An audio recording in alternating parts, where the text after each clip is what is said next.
Hi, it's Lee, and welcome to the Tesla Economist. Everyone likes talking about the recession and inflation. They have mixed opinions. Some say that we are already in a recession and have been for some time. Others think the real recession is still to come. If this is the recession we are experiencing, then jobs are still relatively good. The economy is still functioning well. Of course, consumer debt is increasing, and the interest on the debt is increasing too. Consumers don't have as much discretionary income anymore due to higher living costs, and are turning to savings and credit cards in order to get by. This scenario is more inflation-related than recession-related. Inflation is still far too high, so interest rates are not going to come down until inflation has. As CPI is starting to look like it may be headed more in the right direction, then perhaps interest rates won't need to go much higher. The question is then, how long will the interest rates remain this high?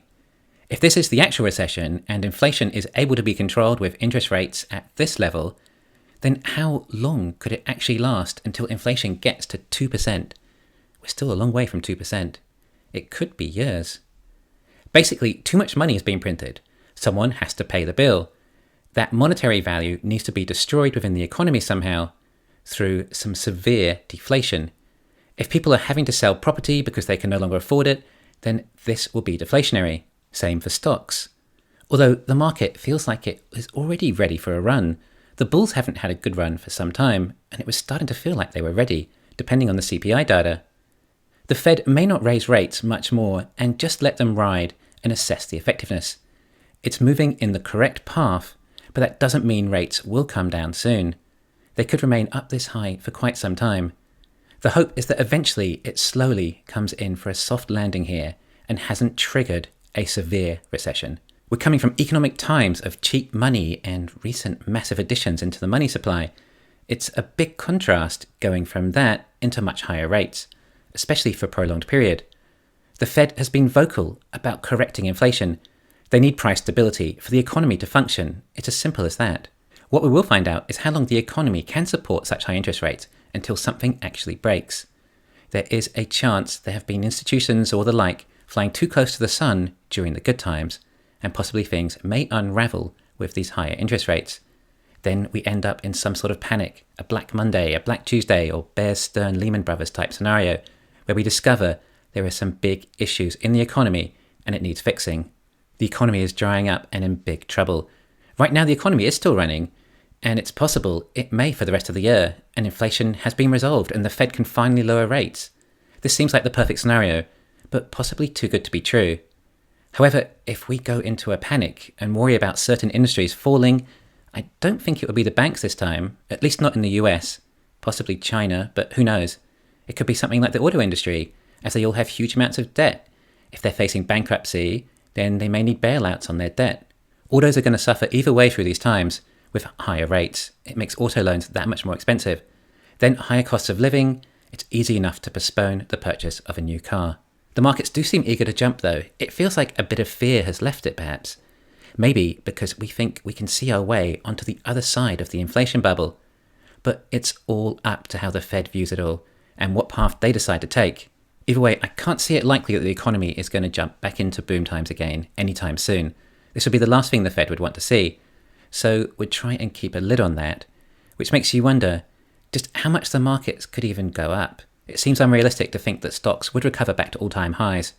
Growth stocks in particular like Apple, Microsoft, Tesla, Amazon will get hammered during a recession as investors look for more value.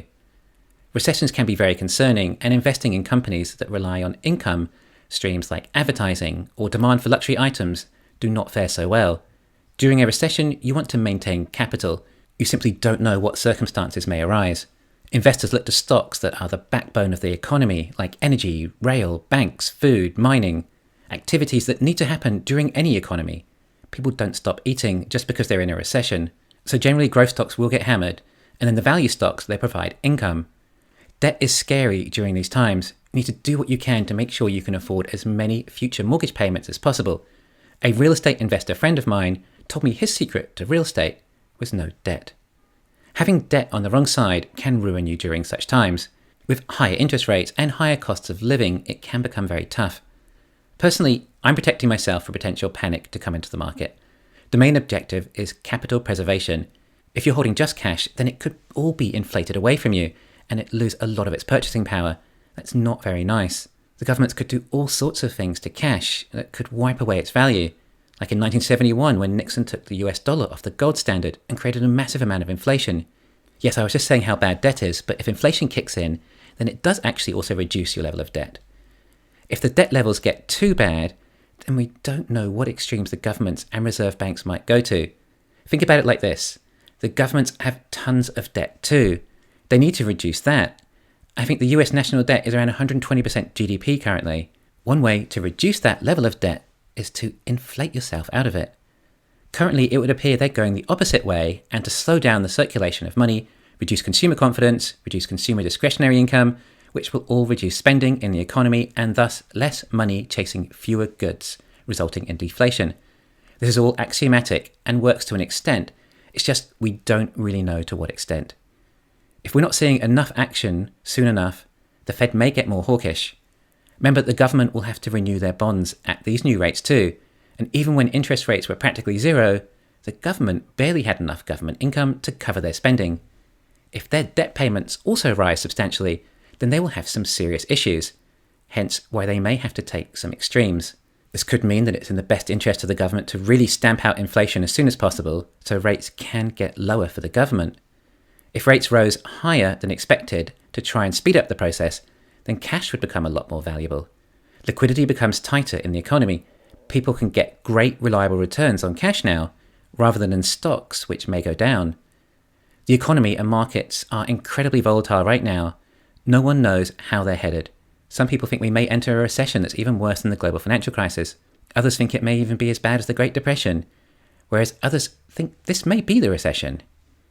It may be tempting to try and time the market for this next recession and then buy up all the bargains that may present themselves. Again, you can't predict the future, but you can prepare for it. I think it's important to keep something in the markets too.